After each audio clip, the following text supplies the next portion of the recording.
What's going on, you guys? Petplatypus here, and it's time to talk about Dragon Ball Super Episode 80. Was this 82 or 83? I think it's 82. Goku versus the Lorax after hitting the gym on them steroids. I know some people say Dr. Eggman. I can see that, but I see the Lorax. I see the Lorax done with people fucking with the trees, and he wanted to do something about it. But anyways, Goku versus Topo, joking aside. And he's doing the poses. He's spouting the justice rhetoric. Goku's being sarcastic with him. It's fun.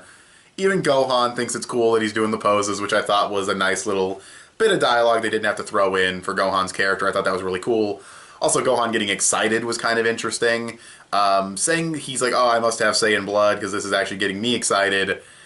I don't want them to turn Gohan into, because that's one of the coolest things about Gohan is that he doesn't like fighting, and I don't want them to just make him like fighting out of nowhere. So I'm a little nervous about that line of dialogue, but overall, seems fine. You know, like it seems like it's just in the moment kind of thing. So we'll have to wait and see how that goes for Gohan's character. But I don't want them to make him like his dad. I've always loved that he was different than his dad and like other Saiyans. But regardless, me being paranoid aside, the fight's cool. You know, he goes Super Saiyan. Clearly not enough. Topo is very thoroughly spanking him. Dislocates his shoulder, which was super badass. I mean, one does not simply dislocate Son Goku's shoulder. That was really cool, really great for Topo hype, really great to show the threat of Topo.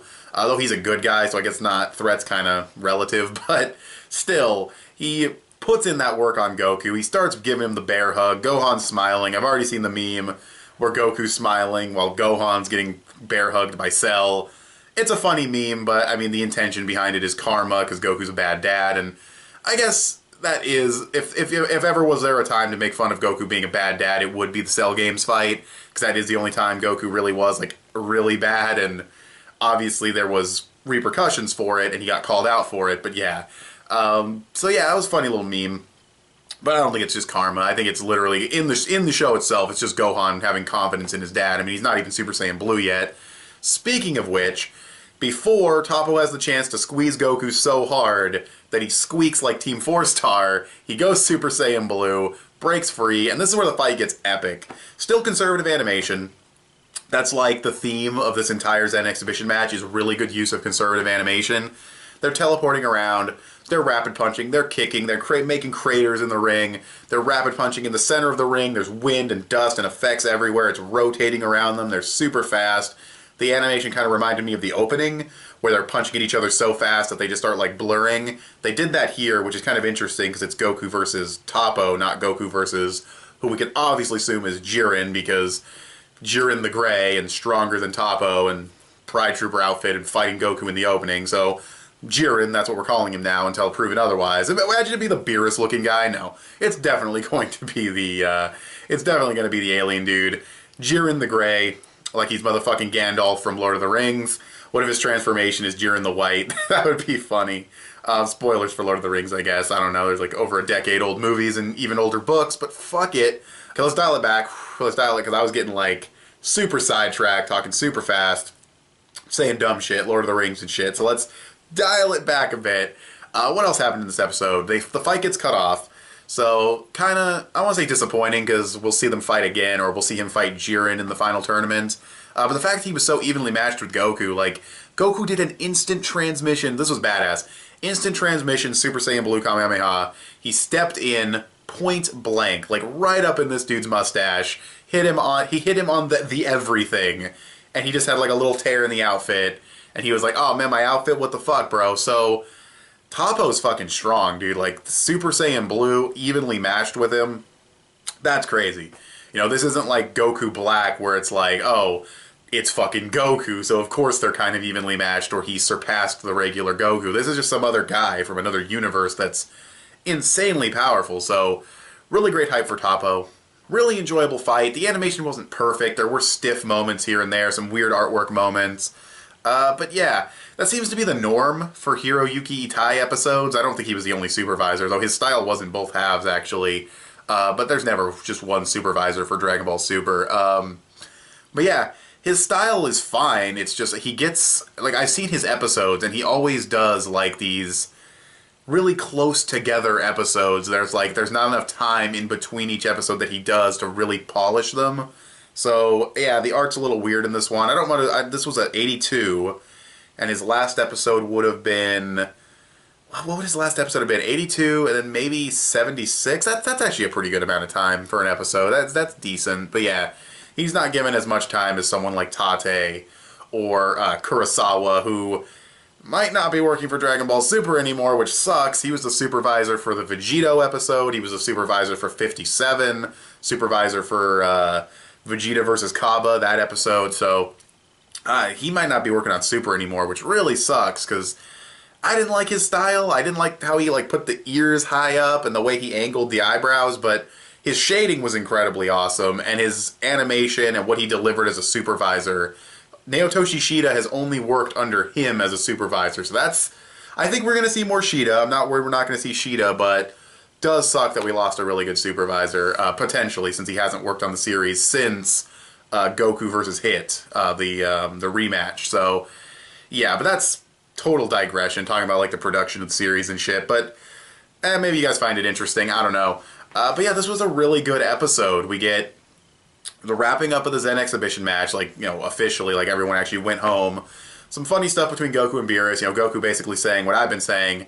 Goku's mindset is, we just gotta win. It's exciting. Let's do this. Goku's not sweating things too much. He's not too sure if he can beat these guys. He has to see them first. Pretty much the same attitude we saw at the Cell when it was the build-up to the Cell games. This is nothing new for Goku. I'm sure people will act like this is new for Goku, but it's literally exactly the same. And I love the stock he puts in Gohan. He really is proud of what Gohan's become. Beerus is talking oh, you fucking bring our whole fucking mortal level down, and Goku's yeah, but Gohan brings it up. I think that's cool that he's proud of Gohan like that and puts a lot of stock in Gohan, because he knows the mortal level isn't a power level thing. At least I would assume. So yeah, it's cool. It's a cool relationship those two have. He's totally accepting of Gohan being a scholar, and he's really cool with it, and he's a good dad. The people who say he's a bad dad, it's just not true. He has elements of not being a good dad. He's not perfect. He's not a role model dad, but he's okay at least. I mean, come on. So yeah. But yeah, pretty damn good episode. I really enjoyed the fight. The point-blank instant transmission Kamehameha was badass. The fighting was badass, just in general. Dislocating the arm. Topo was super cool. The justice rhetoric, Gohan thinking that was cool.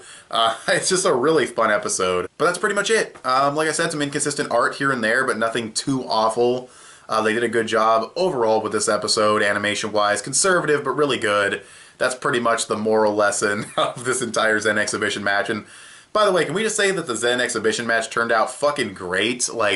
All the fights were good. Even the fight that wasn't, scheduled, Universe 9, and just Topo just kind of shows up. So Goku gets 2 fights, which is good, because some people maybe thought, oh, Bergamo fight, not as good as Basil versus Boo, not as good as Gohan versus Lavender, but then Goku gets another fight. Now, I'm not saying that fight with Topo is better than, Gohan versus Lavender. I still think that's the best fight of this little mini match. I was going to say mini arc, but this is a part of the Universe Survival arc.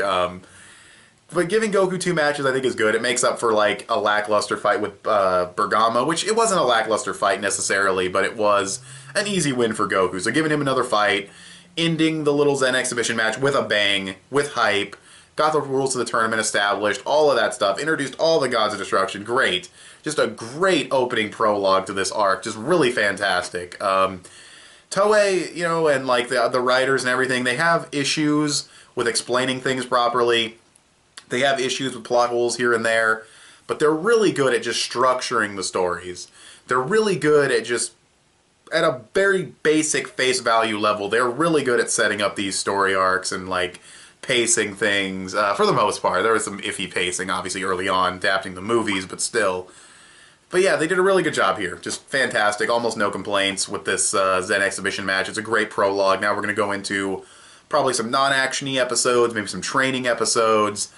Not too many, because they only have 40 hours before this thing starts. Also, the ring might be CGI. Right now, as it's being built, it's CGI. The ring itself might end up being CG, and I'm actually excited for that, because you could do some really cool things with just a stationary ring that is a big 3D dreidel. You could do some really cool rotations, make the fights look more dynamic than they actually are if it's conservative animation. you can do some really cool stuff with like a big piece of CGI environment like that instead of like a rocky environment around them that might look a little too video game-ish. Just the big dreidel in the middle. Perfect. I think that could be really great CGI-wise. You could put so many fighting in one shot and just... it could be awesome. So, we'll have to wait and see what they do. But yeah, I'm definitely excited. Next episode preview looks like it's just going to be a fun little episode until the baby gets born, which I kind of wish they didn't show at the very end. I mean, obviously she's going to have the baby, but we didn't know it would be next week. So, yeah, kind of annoying that they put the baby in at the very end. But still, it's cool that it's going to happen sooner than later so Vegeta can start training. But anyways, with all of that being said, what'd you guys think of this episode? I'm going to give it... I think it's a solid 8 out of 10. I thought it was a very good episode of Dragon Ball Super. So 8 out of 10. What did you guys think of this episode of Dragon Ball Super? Go ahead and tell me in the comment section below. You can also give this video a thumbs up and share it on social media. Both those would help me out a lot. Subscribe if you haven't already or if you like what you've seen here. I want to thank you guys for watching, and I'll talk to you guys later. Bye.